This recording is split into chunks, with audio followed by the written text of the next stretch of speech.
This is a Nissan LEAF 2022 and it's electric car with a range of 170 kilometers, if I'm not wrong.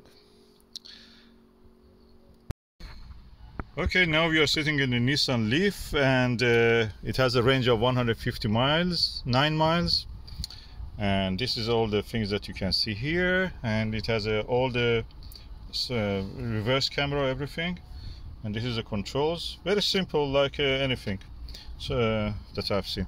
So let's just put it for the drive, and that's it. We are ready to drive. So such a lovely car. I have a lovely experience of this. I feel it's nice, it's punchy, it has enough power, very comfortable, and nice air conditioning. This is one of those days, 27 degrees now. This is a heat wave in the UK, and I really love this experience.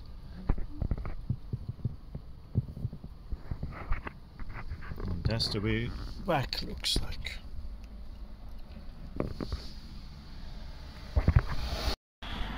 And this is dashboard. We have now used around 5 miles. This is the view from the back. As you can see, it's quite impressive and imposing on the road. I can compare it to the Renault Zoe. The Renault Zoe, of course, is slightly smaller. It has a slightly bigger range, 195, 210 or 15. And I have a video about that. This is a huge boot. Quite a leap between this and the other one, and the edge. But anyway, it gives you plenty of space, because you practically, this is the space that usually is taken by your fuel tank. You don't have a fuel tank here, it's just battery, and that is at the bottom of the thing. So they have a really good Bose infotainment audio. Lovely bags here, lovely pouches for putting your shopping in. You can also hooks for attaching the stuff. You can lay down the seats in 2, 3, which is easy by pulling this. The seat comes down. There is a huge gap, of course, and when you lay down both of the seats, you will have a big space, kind of biggish. You have to remove this shelf, of course, foot shelf. If you do that, you will have almost like a van. Of course, there is a big huge gap here. I wish that it had something like, probably this will go here to provide a shelf. I'm not sure about that. So it's quite large for the size of the car. That takes really several large suitcases. Let's sit inside and see how it is.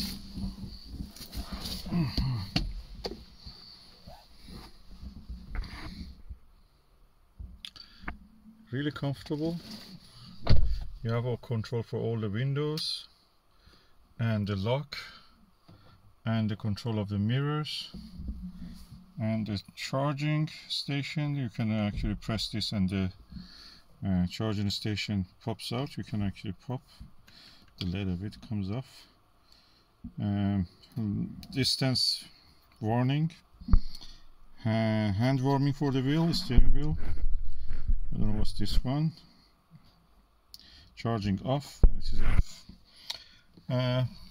The range, as I told, when I got it, was 157. I drove around a little bit, and it changed to 125, which is good. I didn't expect that. Let's just turn this on and see how it is.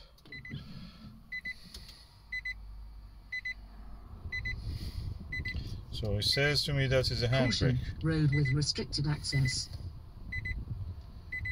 Okay.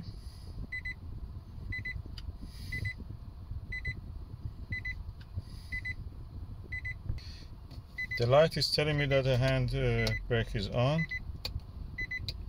and one of the doors I think is on. Yeah, Yeah, the door was not closed. I didn't shut the door. I was just sitting. I didn't shut the door. It's blowing a nice air. Air conditioner is on automatic, but I will just turn it off. Oh, that was on. Okay, I turn it off.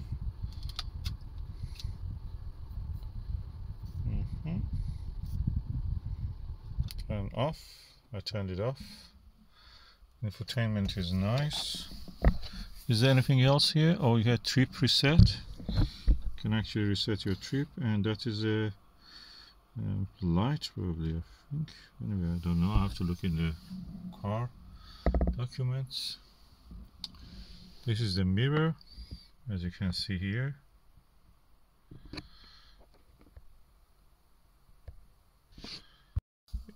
On the A pillar, it has one of these speakers. Another one on this A pillar. Another one must be here. Oh yeah, that's another one. I noticed the sound is very surround. Another one here. My range at the moment is 124 miles and 75% of the battery.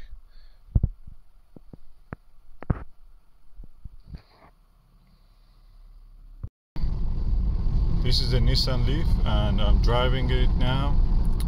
It's quite a strong, powerful, more powerful definitely than the Zoe. Really nice drive, smooth. I could go with the speed limit, up to the speed limit, 60 miles an hour.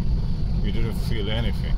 I've opened the window a little bit because I don't want the air conditioning use the power. So that's the reason you can hear the sound of the wind. And when I pull up the window, you cannot hear any sound much. I don't hear much.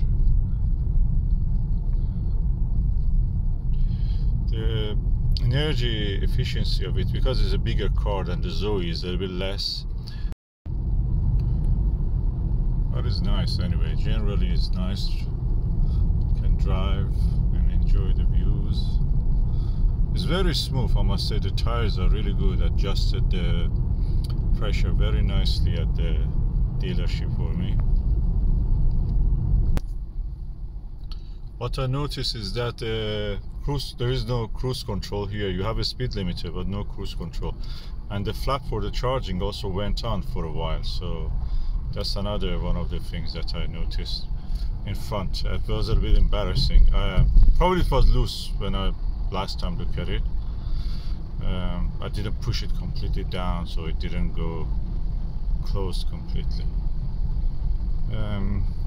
Yeah, but lack of cruise control. I use the cruise control a lot, so I prefer if I had that. Maybe I have to, you know, just learn more about this if I can find the cruise control, how it works. The speed limiter works well. Lane departure line really well. It gives you vibration. You actually feel it. It's kind of mechanical vibration just on the steering wheel, not anywhere else. Just lets you know. It easily packs and parks everywhere. In the tightest spaces I was able to park, so that was really good. Steering wheel is very smooth. That's the reason I could park in the tightest space. The surround helicopter view of all the surrounding area when you're reversing is really nice feature. You see, this is the sound you hear when you go over the lane. Let's do it again. Yeah, you can hear it again.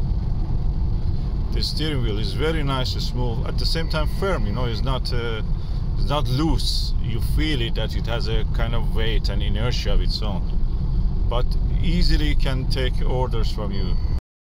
Something I noticed with this acceleration of it is that when you remove your foot from the pedal, gas pedal as we call it, you feel suddenly as if the car brakes. You feel deceleration, not just a slowing down. It gives you a push toward the forward, so that's quite annoying in a way. I must say I generally enjoy this. This was a minor feature that I felt that is a little bit annoying, could be improved. I can understand it. Probably the deceleration is actually charging another electromotor, the battery is back. So this is the way, I think is electrodynamo, I should say, and is charging back, giving back electric to the batteries. That's how it is. But generally it's really enjoyable. The acceleration is really punchy. You can feel the road holding, and the joy of the driving you can have with this car. And that's the Nissan LEAF 2022. So